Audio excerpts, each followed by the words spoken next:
Good morning. You would please turn your Bibles to Exodus chapter 22.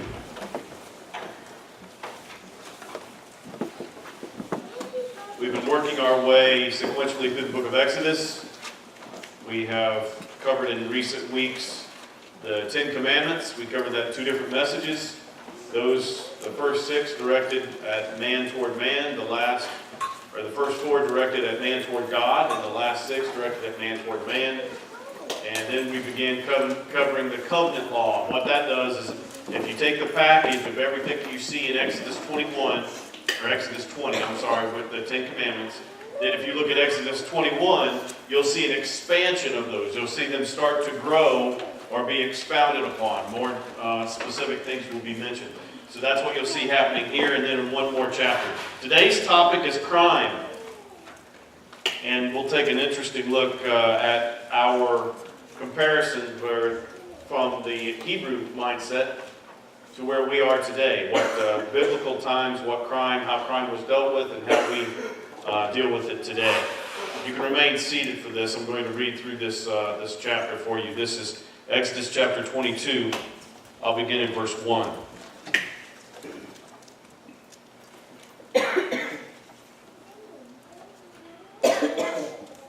It says, if a man steals an ox or a sheep and slaughters it or sells it, he shall restore 5 oxen for an ox, 4 sheep for a sheep.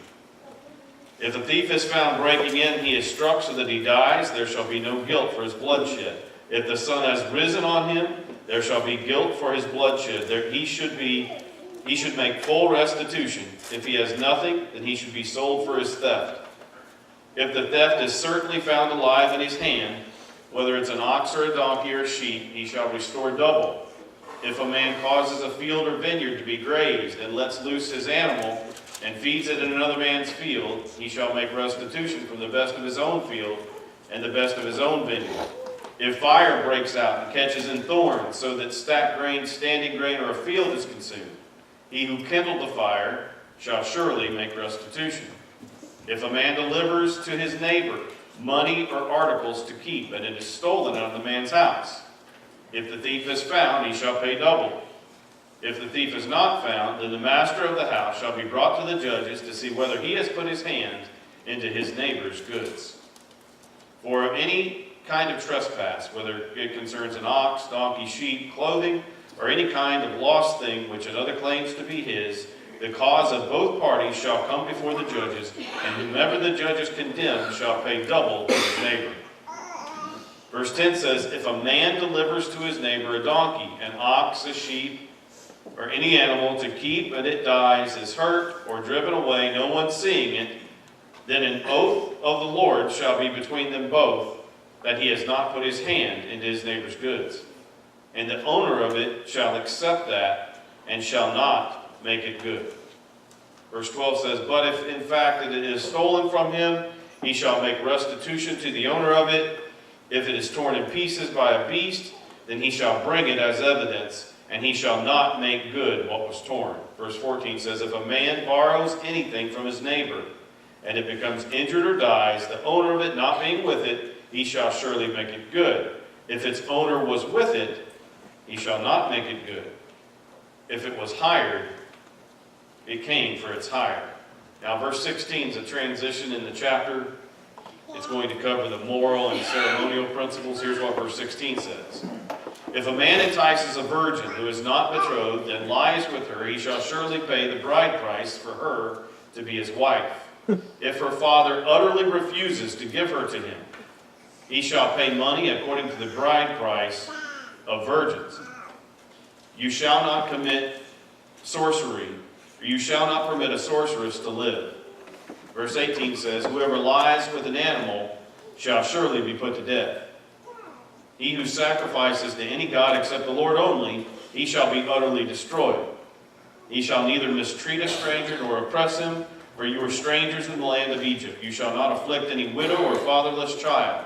If you afflict them in any way, and they cry at all to me, I will surely hear their cry, and my wrath will become hot, and I will kill you with the sword. Your wives shall be widows, and your children fatherless. Verse 25 says, if you lend money to any of the people who are who are poor among you, you shall not be like the moneylender to him. You shall not charge him interest. Last 5 verses. Verse 26 says, if you ever take your neighbor's garment as a pledge, you shall return it to him before the sun goes down. For that is his only covering. It is his garment for his skin. What will he sleep in? And it will be that when he cries to me, I will hear, for I am gracious. You shall not revile God, nor curse a ruler of your people. You shall not delay to offer the first of your ripe produce and juices. The firstborn of your sons you shall give to me. Likewise you shall do with your oxen and your sheep. It shall be with its mother 7 days. On the 8th day you shall give it to me. And you shall be holy men to me. You shall not eat meat torn by beasts in the field. You shall throw it to the dogs. Let's pray. Father, I thank you for your word. Lord, I pray for clarity. I pray for us to be transformed by your word and by your power. Lord, I pray that you draw us closer to you than we've ever been before, that you make us a different people. Father, we lift up those who may be here this morning that do not have a real and vibrant and growing relationship with you. Father, I pray that today's the day that you save them. And for those of us who do have that relationship, Father, I pray that today's the day that you grow intimacy between us and yourself stronger than ever before. We love you in Yeshua's name. Crime. What do you think about crime? A couple things that I put here for your horizon. First one is crime is absolutely inevitable. Crime's going to happen. It's never going to be stamped out. It's never all going to stop. Flip your Bible. I want you to flip a couple passages now. Okay, go back to Genesis chapter 6 and verse 5. I'm going to give you a couple passages in order. So go to Genesis 6:5.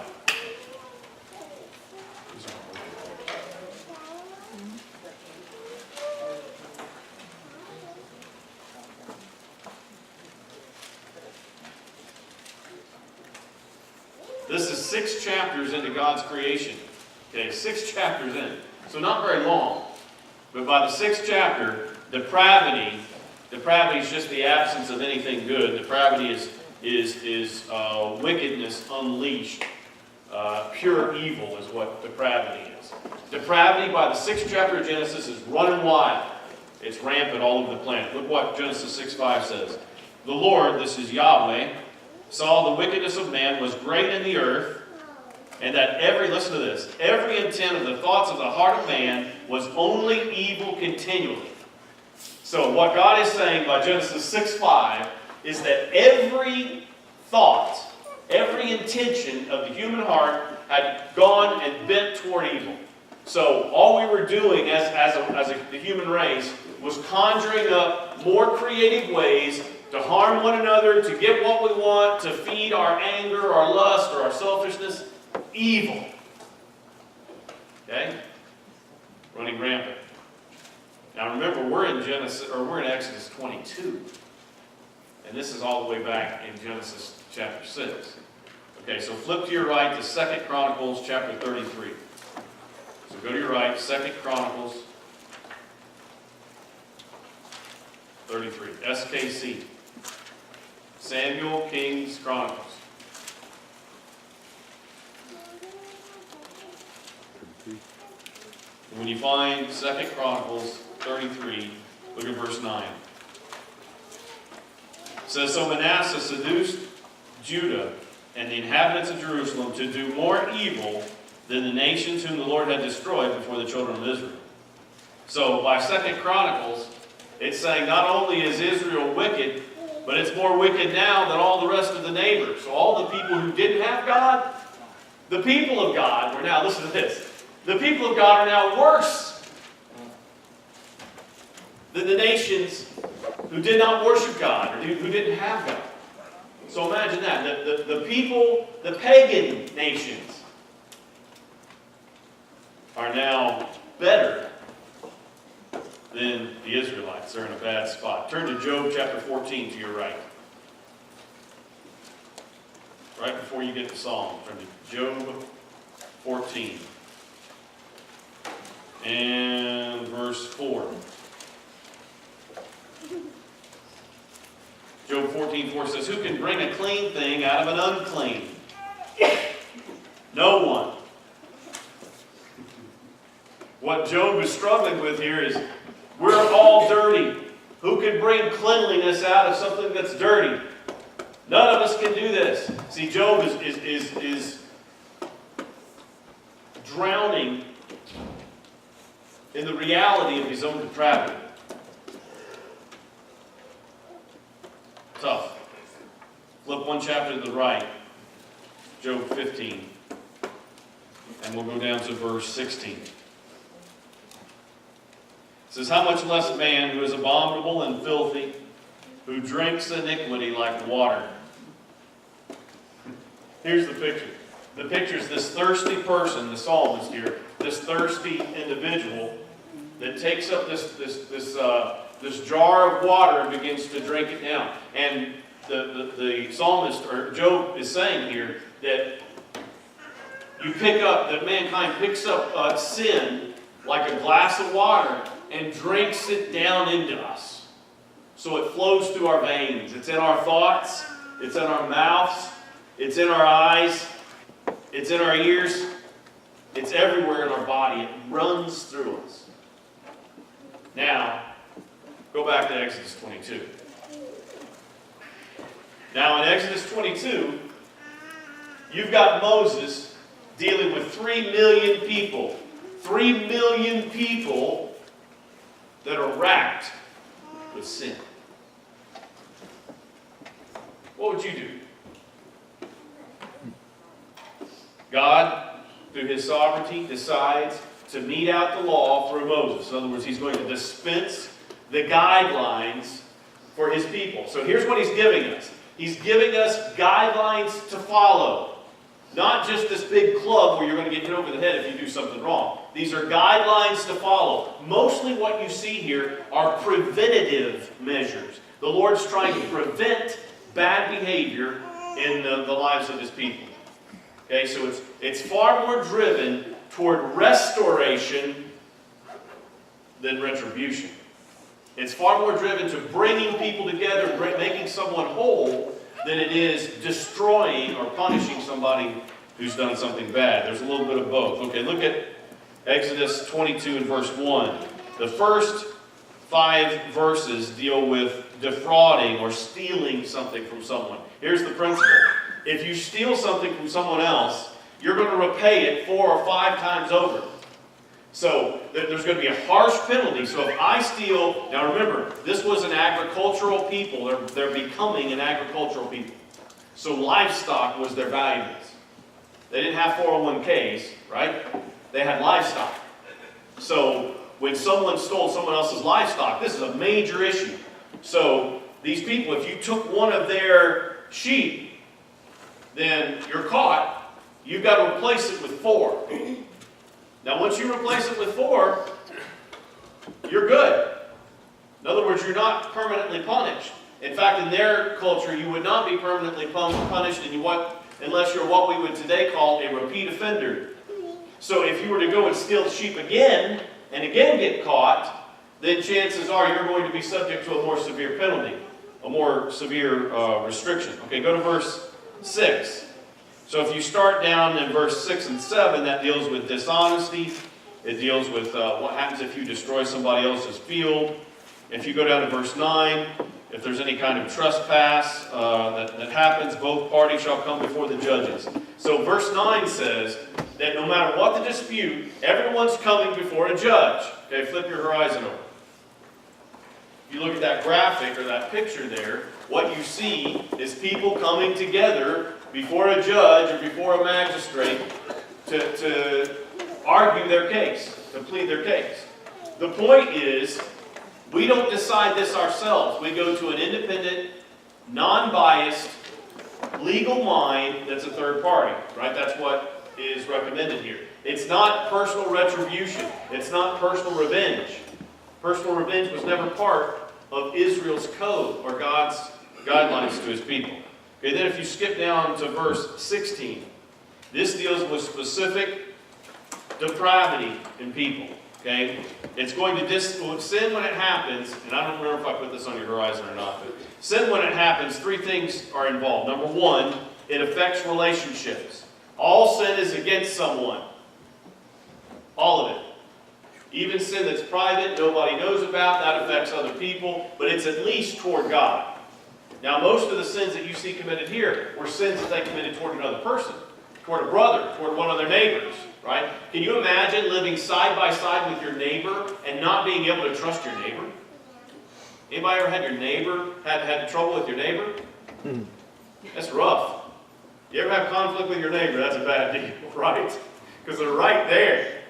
So these people are in a tough spot. So it affects relationships. Number two, it affects finances. So financially, it has an impact on these people. So one of the things that God does in His covenant law that He's describing here, is He makes sure that there's built into that a type of, what's it called when you restore the money to somebody else? Restitution. Right? Restitution is built into the covenant. So if somebody harms you financially, you will be restored to your prior financial place. Okay? Now that doesn't necessarily make the crime go away, but restitution is built into biblical code. So today, oh, and by the way, none of this has been removed. You know, a lot of people say, well, we're under the New Testament now, we're not under the Old Testament. That is such a ridiculous statement. And it comes from a root of ignorance, not understanding that God's code, God's instruction is universal. In other words, it runs throughout. So His instructions that He gives us were never retracted or deleted or wiped out or replaced. In fact, Jesus didn't say, I came to replace the law. He didn't say, I came to abolish the law or I came to wipe out the law. Jesus said, I came to fill it full, to make it complete. Right? You don't fill it full by wiping it out. You don't fill it full by saying we're under the New Testament, not the Old Testament. You fill it full by taking all those things that were understood in part in the Old Testament and Yeshua Himself filling it to its complete full meaning in the New Testament. So building on the foundation of the Old Testament's there. So all these codes, all these laws, they're important. They still apply today. You think it's a good idea today for you to steal something from your neighbor? You think there wouldn't be some kind of penalty for that today? You think it's a good idea today for you to do verse 16, for you to go lie with a virgin, for an adult to go, find a younger female? Still not a very good plan, is it? Still going to get you in some danger. Look at verse 16. So it affects us relationally, financially. Write that on the third one if it's not there already, which is judicially, the justice side of it. So it affects us relationally, financially, and judicially. Verse 16 says, if a man entices a virgin who is not betrothed and lies with her, he shall surely pay the bride price for her to be his wife. In other words, she has been corrupted in their culture. And as such, she would have to become the man's wife. If she becomes the man's wife, then the father and the family that she's coming from will suffer a financial loss. Because all the family members participated in making doing the family work, the family farm, or taking care of the livestock. They all participated and worked together. So if you gave up a daughter, you were giving up some financial value. Does that make sense? And I don't mean to reduce her to a financial price, but there was a financial price associated with it. And verse 17 says if her father doesn't want to give her up, then she's got to then he has to pay the virgin price, which is a higher fee, which is a dowry that's on top of the bride price. Okay? And that's really restricted toward younger females, is where that would belong. Now, so that deals with young females. Look at verse 18, 19, and 20. Three more things that God hates. Okay, if you want to get on God's bad side, then spend some time in Exodus 22. You will get on His bad side quickly. Exodus 22, verse 18 It says, you shall not permit a sorceress to live. Now there's all kinds of this today. They're all over the place. Christians dabble in it all the time. They think it's fun, or it's intriguing, or it's harmless. You know, they check their horoscope. You know, they put the little "I'm a Libra" thing on their bumper. You know, I mean, all these little things that they think, you know, it's all really, at best, goofy, at worst, detrimental and evil. That's the spectrum. So you shouldn't be involved with it at all. Okay? You shouldn't get up and check the newspaper. I don't know if there is such thing as newspapers anymore. Did anybody still get a newspaper? Yeah. Really? We've got some people still get newspapers. That's cool. You guys still use any of those phones that's got cords on them? How many of y'all got a home phone? Anybody got a home phone? Wow. More than I thought. I'm kind of the minority. What was I talking about? Horoscopes. If you go down toward Greenbelt on the right-hand side, before you get to Cherrydale, there's a big palm reading place. Right next to the church. Yeah. Hey, if we were there, there'd be some trouble. I'm just sure. But you can get your palm read. You can call a 1-800 number, you know, and you can have somebody tell you your future. You know what lies in your future. Can they really do that, by the way? No. Yeah. By the help of the enemy, so you can't. What do you think, Todd? If they're truly demonic. I believe he's right. I believe they can tell you your future. Sometimes. But it's not good. Like you said, at the best, it's goofy and it's somebody's being a fraud. Right. At worst, it's absolute pure It's evil. evil. Yeah, because what you're talking about is you're tapping into a power that's not holy. Now, we don't talk a lot about that in today's world, and you don't even think about it. But when you talk about the sacred and the evil, the holy and the evil, these are such stark contrasts and difference, such diametrically opposed value systems. I mean, everything about them is radically different. There is an unholy power. And I don't think you should dabble with it. You know, the kids playing with Ouija boards and stuff, you know, trying to get in touch with the dead, you know, trying to have these seances at the cemeteries, and, you know, just weird, you know, crazy stuff that mankind gets involved in. You shouldn't dabble in that. And as a believer, you should be 1,000,000 miles away from that. And if God says He hates it, then shouldn't you stay away from it? Yes, sir. I was just thinking about Samuel. Yep. And the sorcerer. Yep. And his future was told. Yep. That he would die today. It did. Yep. It was accurately telling the future because he asked for an evil spirit to be brought up. He asked for Samuel, but he didn't get Samuel. So, does the evil spirit have the ability to predict the future? I don't know if the evil spirit is predicting. Well, yeah, I guess predicting is the right word to use. I think power. I think evil has the capacity to see what's going to happen today or tomorrow. It says Satan's the prince of the power of the air. I believe he has great power, great sway. But if they know the future, why would you sign up for a team that's going to lose? Well, I don't know that they're omniscient. You know, it's not that they know everything. I don't think anybody knows everything except for the Lord, but I believe that they do have knowledge. Yes, sir. I think that, along with what Jim's saying, you've already opened the door. You're going to that person, you've already opened the door. So that person may not necessarily be able to predict the future, but they have the ability to get you to believe that that is the future. Mm-hmm. Yeah, I'm not so sure. Now, this is just my thoughts. I don't know if I can say thus said the Lord about this, but I'm not so sure that they cannot predict the future. I think it's possible for an evil entity, something that's purely evil, to engage in practices that are superhuman. Evil spirits, by their very definition, they are spirit. They're not flesh. They're not sarks. They're not this. They're not, Homo sapien. They're not human. And we're not used to thinking about things that are not human very often, but there is a demonic power, and God says we should stay away from it. So predicting is also not a fact. Yeah. I mean, so they can tell you, they can predict, they can put all kinds of stuff out there for you, but it's not always fact.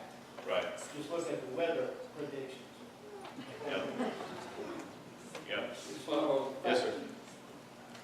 wouldn't it involve more than spiritual? Because God, you're taking something in essence of God where He only His supreme power and authority over all. Isn't it where He delves into idol worship in terms of going to somebody else other than God? Yeah, hold on one second, Eric. We're coming to that. Look at verse 19. So, it deals with sorcery. Verse 19 deals with bestiality. It says, whoever lies with an animal shall surely be put to death. Now, this is kind of a weird topic. We probably don't talk about this every day in church. I would not be talking about it today if it weren't next in the text. But God's Word forces us to discuss difficult things. We live in a depraved society. It was depraved back then. It's even worse, I think, today. There are all kinds of, I'll just tell you, I was watching a video, a military video about this battle raging between American Special Forces in Afghanistan and the ISIS forces, or whomever they were. And it shows, in parts of these videos, very explicit behavior that we know is evil. It shows bestiality. And if you think it's not alive and well today, you'd be wrong. It's still, we're a perverse, nasty society, okay? Now, the Western world, maybe in some cases is not so bad in this, but it is still alive and well. And you have no, what that's saying is, if I'm going to perform some sensual act with an animal, then I have debased myself, because I'm supposed to have God's thumbprint on me. So I'm supposed to represent or reflect the glory and the honor of God. But instead of doing that, I've debased myself to act like an animal. That make sense? And which, in my opinion, now I know the Bible doesn't say this, so this is my opinion, Scott's opinion. I don't give you my opinion very often. I just tell you thus saith the Lord. But in my opinion, rapists fall into the same category. Because if somebody is going to physically do physical violence on another person, I think they have lowered themselves to the animal kingdom as well. Okay. Verse 20. So it's sorcery, bestiality. Verse 20 is idolatry. This is what you were talking about. It says, for who sacrifices to any god except to the Lord only, he shall be utterly destroyed. That's what Eric was referencing. So these are things that God hates. God hates sorcery. God hates bestiality. God hates idolatry. Okay, in any portion. In any portion. You don't worship any other type of object other than God. Okay, now, I have a motorcycle.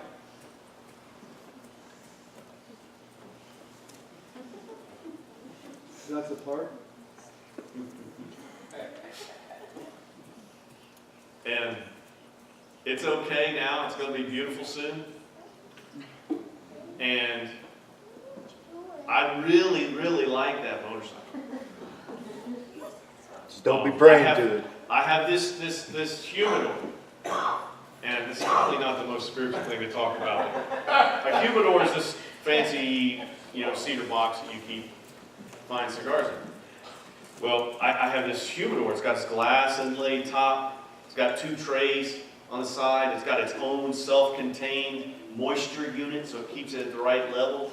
It's got a digital printout or a digital gauge of how much humidity is in the box, and then an analog gauge that looks kind of cool from old-timey sake. It looks kind of like a ship. And then on the top of it, I had this nameplate added that says Reverend. call myself Reverend. Like, what are you talking about? This is Reverend Scott E. Crutchfield. I like that little box.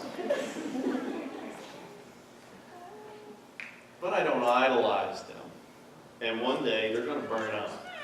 Everything that you see is just going to burn up. All the stuff that we invest all this time and all this energy and everything into, it's just stuff. You better be careful that you don't worship stuff, right? If stuff gets between you and God, if you get a boat, and a boat separates you from God, you better get rid of the boat, right? If you get a camper, or a new play vehicle or whatever, that separates you from God, you better get rid of that. That's a bad deal. Now, if you can have your boat and camper, now if you have a problem with them, I can use them for you, because I'll find a way to balance it out. Yes, sir. What are some red flags that a person can look for?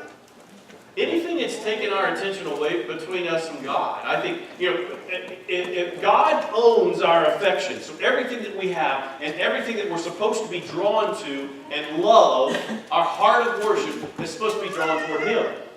If there's anything that gets in the way of that, that's an idol.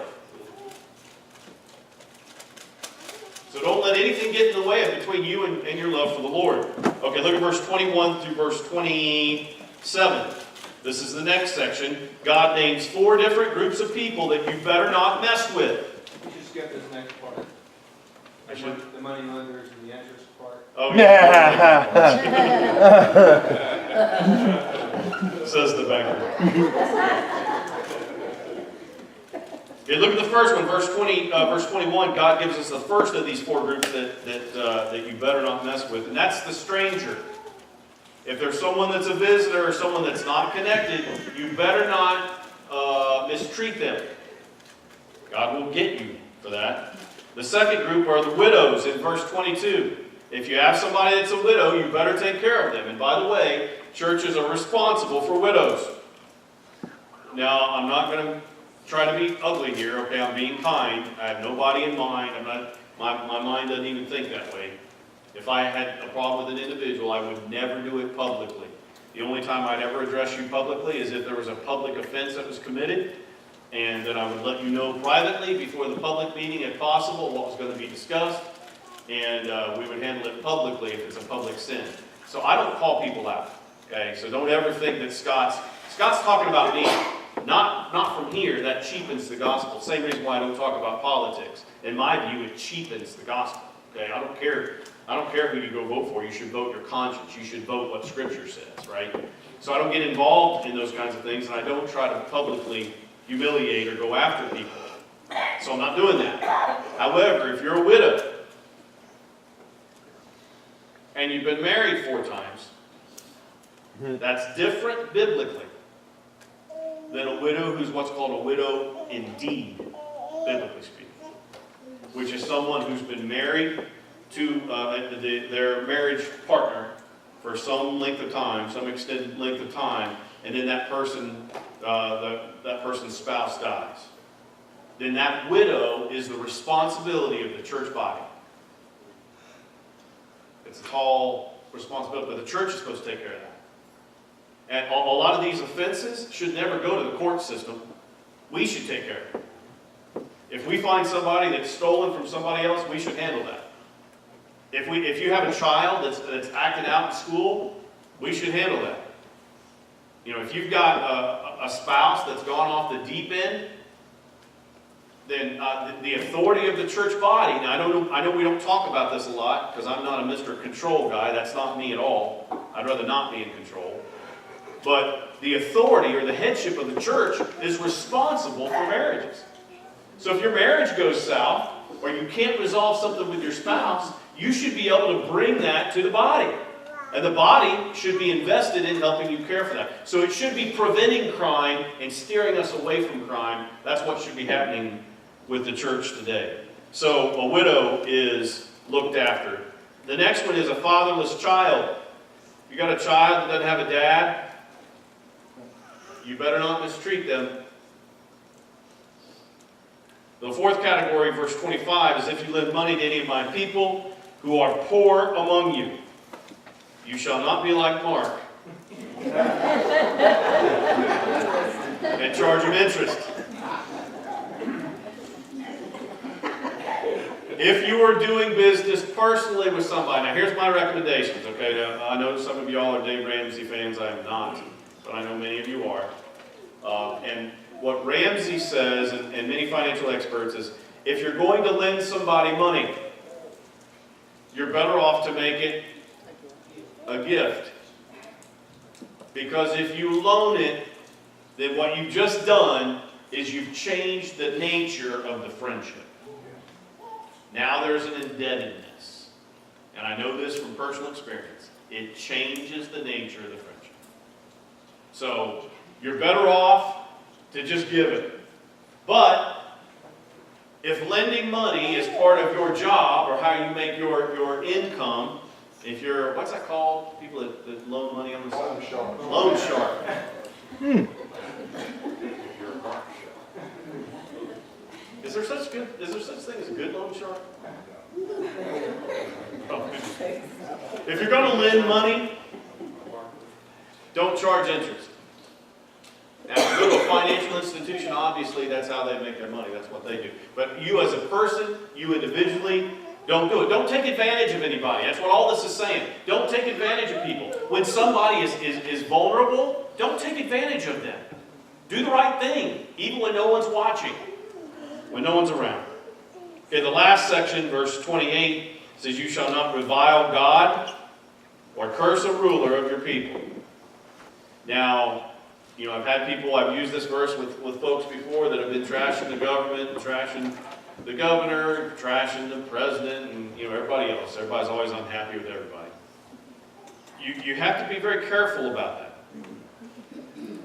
It's perfectly fine for you to point out discrepancies in someone's behavior and Scripture. Now, you should be pointing out your own behavior 10 times more than that. You should be self-confronting, self-confrontation, right? You should confront yourself. But it's perfectly fine for you to point out unbiblical behavior in others. However, God is sovereign. And so if you begin to attack somebody in leadership too strongly, or believe, oh yeah, this is a huge mistake, or whatever, and your terminology and your verbiage goes negative toward that individual, I think you have to be cautious of that, because that individual was put into place by God. Now, God used the votes of the people to do it, but God is the CA, the causative agent behind all things. So you have to be careful about that. There's no problem pointing out biblical variants or biblical violations. But beyond that, I don't believe you should be invested in trying to bring about the demise of a leader that God has placed above us. That's going to sound like I'm supportive of some certain individual, but it's just the way it is. Scott, I just had to go. What do you do if you're a Dietrich Bonhoeffer and Hitler is your leader above you and he's slaughtering Jews? You know, you need to start writing your questions out so I can read them first.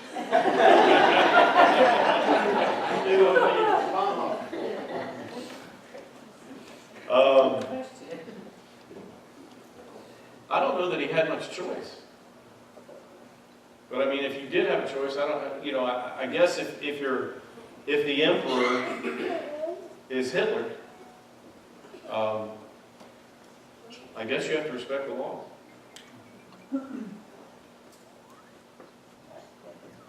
Any other thoughts?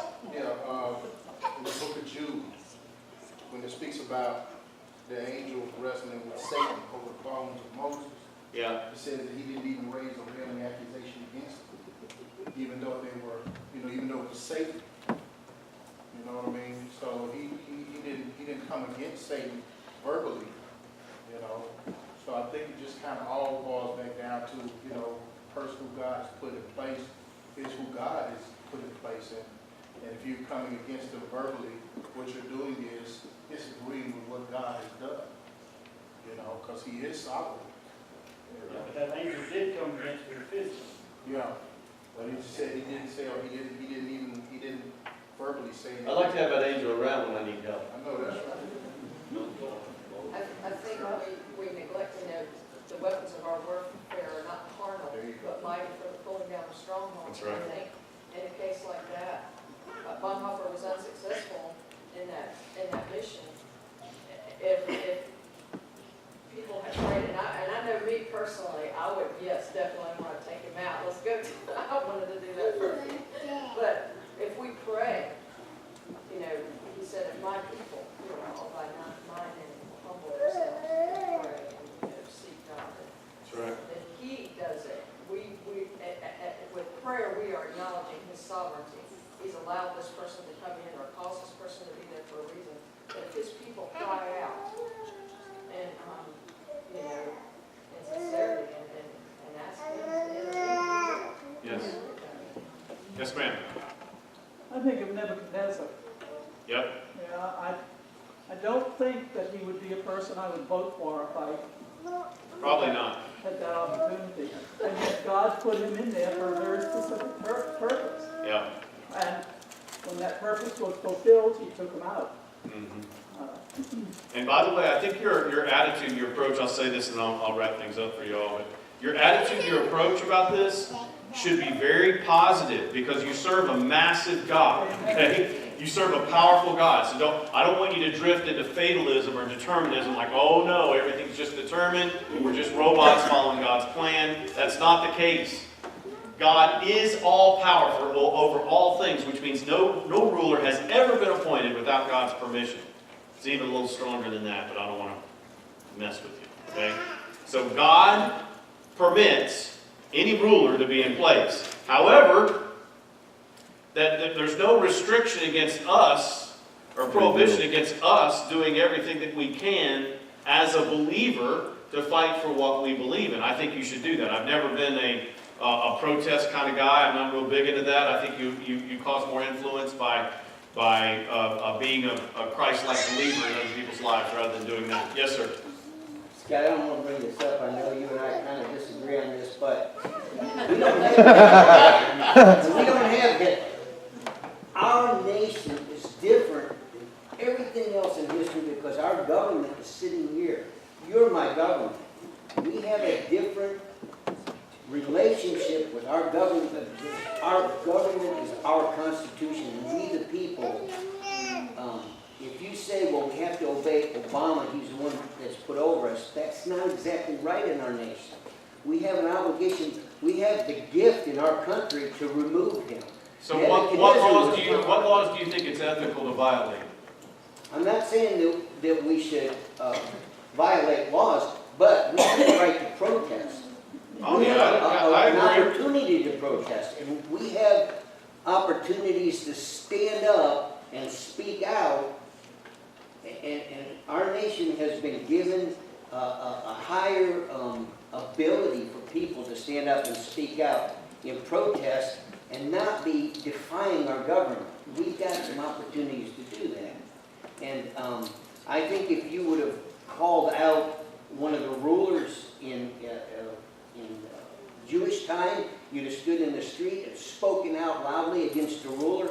In a sense, you'd have been in violation. But in our nation, you can do that. In fact, you're becoming a responsible citizen to stand and speak out. So I just think that as Christians in our country, we need to approach our responsibility to the powers that be, because sometimes the people in Washington, we give credence to them being the powers that be. They're not. We are. The people are the powers that be. They may end up there, but they're still not the ones with the power. We still are. And it's a little different approach, I think, than what we've seen really in human history, except for maybe Greece or a couple other democracies. Yeah, but you still elected them. You elected them. We elected them to do their job according to the Constitution and the power they've got. They've been We changing the elect Constitution local to serve officials, them, though. and he oversteps his bounds, like they do at Greenville County on a regular basis.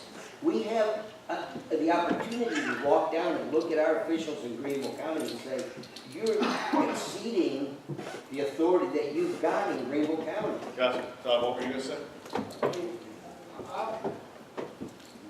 Within Scripture, I see so many examples of people doing just that, addressing evil. I mean, prophets, nonprofits, and so on. We can address evil. I mean, I can address evil behavior in you without attacking you. You know, I mean, I can, you know, as a Christian, I can, you know, love you, the person, and disagree with what you're doing. Right. So I think, you know, I'm kind of in line with Jim there. I think there's a very fine line. Right, but if there is a law, okay, just to be clear on this, if there is a law, whether I agree with it or not, or I agree with how it came about or not, so are you guys saying that there's an example or there's a period of time where the law can be violated? If there's a law in our Constitution in the state of South Carolina right now, there's a law on the books. Every man in this church right now is supposed to have his musket with him. That's the law. There's laws. Our officials will come to our house and say, you've got to have a permit before you can build onto your porch. There was a big thing in Greenville County where they came out and they were telling this homeowner, you've got to have a permit before you can add onto that porch. And he said, no, I don't have to. And it all went down through Greenville County and came out. There was no law that said he had to have a permit to build onto his porch. So I think that in our country, we have some special privileges because we are the people. And that we can stand up and speak out without, we have that right. And we're not defying our government. It's almost expected in a democracy. Yeah, I don't say, that's not what I'm saying. I'm just saying when it comes down to violating the law, I don't believe that we have grounds to do so. Scott, Well, can I say this? Yes, sir. I think it all depends on how you come against and which law you choose to protest. Because if you think about it, you have to go back to like Martin Luther King, you know, when there were laws in place that said black people couldn't do this, Right. black people couldn't do this. So the way that they protested it, you know, was a peace movement. You know, walking around saying we're not going to be violent, we're not going to come against the government in crazy ways. And it was because of what they did and because of the cameras that were on the black people being beat, attacked by dogs, just done all kind of ways, that the government finally said, okay, you know what? This we can't sweep under the rug no more. We have to do something about it. So you had this group of people, black people, that said, you know what? We've been treated unfairly for so long, but it depends on what that law is that you're coming against. If it goes completely and totally against what the Word of God says, then you stand up as a unit, as people, coming against that horrible law. I think so too. Yeah, but if it's just something that just you don't agree with because you don't agree with it personally. If it's man's law says this and God's law says this and they're different, then I would go with God's law. Yes, ma'am. that's what I was gonna say. The disciples, even, they were forbidden to preach about Jesus, and he said, you've gotta judge for yourself if it's better for us to obey Right. God or man. So. Right, right. We're looking at verse 28, right? Yep. This version that I have, I don't know what the verse is, but it says, you should not revile God nor curse a ruler of your people.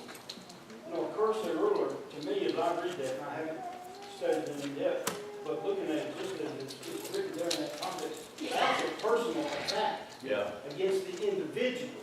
yeah. You know, And a curse was something pretty particular back then too. Exactly. Pretty pointed. So, I mean, that's, you know, why I take the stance that I do. Is, you know, yeah, I can address evil actions, but I'm not going to attack you as the individual, right. because God's going to take care of that. But Right. I do, and just like, you know, all the prophets and Paul and everybody else, they address the issue without attacking necessarily the individual. Yeah, and I hear all this talk today about who the Antichrist is, and, you know, if the current president's the Antichrist, or if one of the people running for president's the Antichrist, all this other stuff. Let me just say to you, you know, all those makes for you know, interesting conversation or water cooler talk, but the Antichrist is not going to come like that. Scripture doesn't indicate the Antichrist will come like that. You will see a person with persuasive powers of none that we have ever seen before. You're going to like it. You're going to fall in love with this person, okay? You're going to defend this person. And if the Bible says, except that those days would be shortened, that even the elect would have been swept away.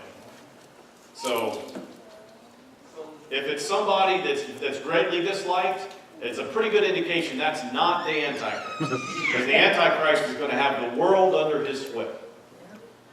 Last couple verses here, and we'll finish. It says, likewise, or verse 29, you shall not delay to offer your first of your ripe produce. In other words, God wants the best and the first of everything that we've got. That includes our livestock, and that includes our people. That includes us, these dedicated to the Lord, given up to Him.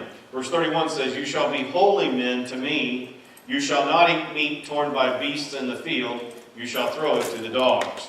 Now, when it says in verse 31, you shall be holy men, the whole point, listen to me, the whole point of law is to shape our characters into a similar or reflection of the Lord so that we can have communion with God. That's the whole point of the law. The point of the law is not some kind of rigid external conformity as an end to itself. It's external conformity that takes you into character development and brings you into the presence of God.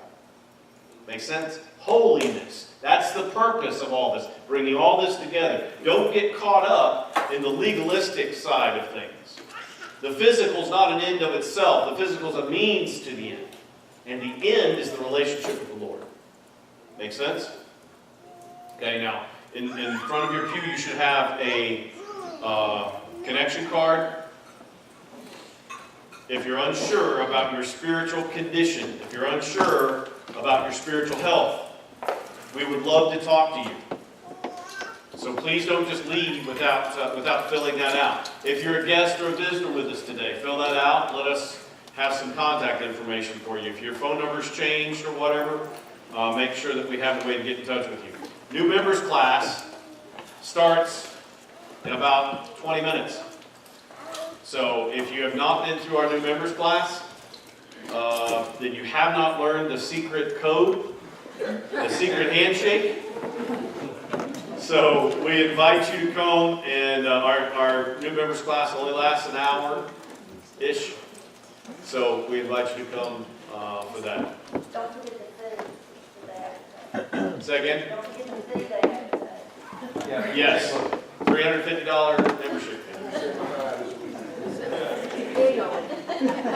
Y'all stand with us and let me bring Marcus up and turn this over to him.